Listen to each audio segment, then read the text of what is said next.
If we can move on now to the state of the race, sir, I want to get back to the campaign. Senator J.D. Vance is your running mate. He's had a lot of controversy lately, and I want to read you a few things that he has said in the past.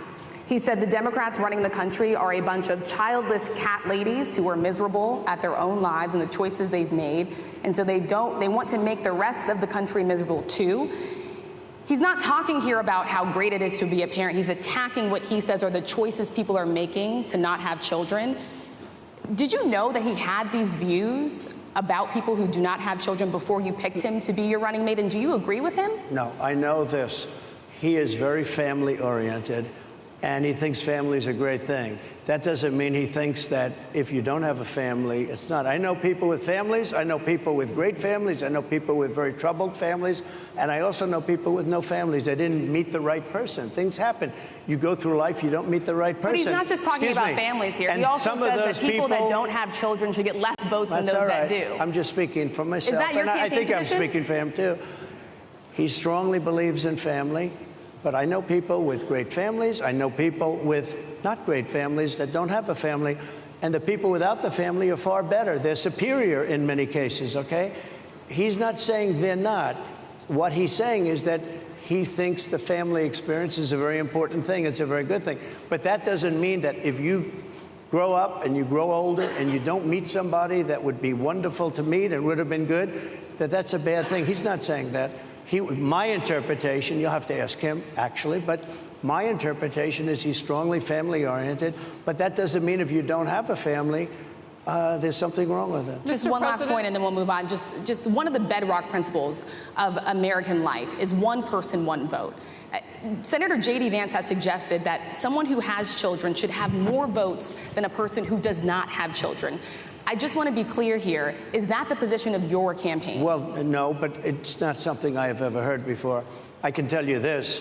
Right now you have illegal aliens coming into our country, many from prisons and many from mental institutions, and they want to give them votes. I don't think they should have votes. They came into our country illegally, and they're taking the vote away from all of the people in this room that have been here a long time, that have worked hard, that in many cases, and you'll see this happening, if I'm not elected, you're going to see it happening. If I am, you're not going to have any problem. But you're going to see it happening a long time. You're going to see the people in this room and people outside of this room are going to be losing their jobs to people that have come into this country illegally. Mr. President, can we stay with just kind of the state of the race right now? Because I felt like that vice president question, candidate question was right in there with that. Yeah. So let's talk about J.D. Vance for a little bit. He's had some stumbles out of the gate. I don't know if you're hearing what we hear as reporters, but it's been a tough couple of weeks for him. Why did you choose J.D. Vance? Why did you choose him? And I'm having a hard time hearing, too. I know everybody out there can, but it's hard to hear. I'll tell you why. I chose him because he's a very strong believer in work and the working man and woman, and especially the working man and woman who have been treated very unfairly, because you have many of them in this room.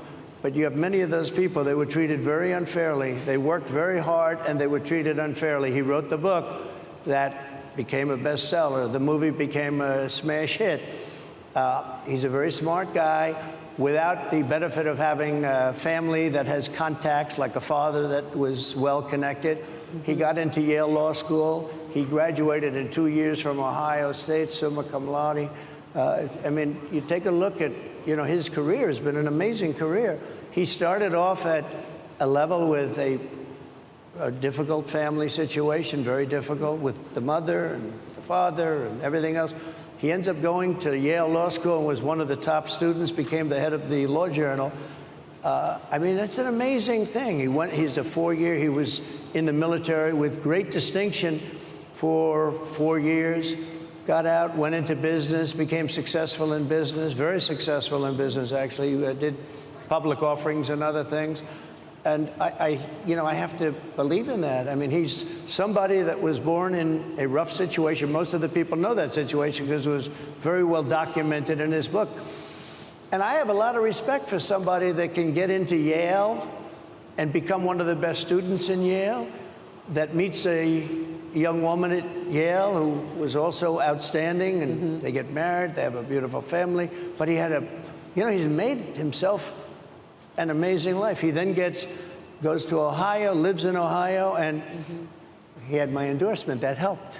But he wins the Senate. He becomes a United States Senator. So he's a United States Senator. And so, Harris, like I respect you for your success, I respect people for their success. Hey, Sean Hannity here. Hey, click here to subscribe to Fox News YouTube page and catch our hottest interviews and most compelling analysis. You will not get it anywhere else.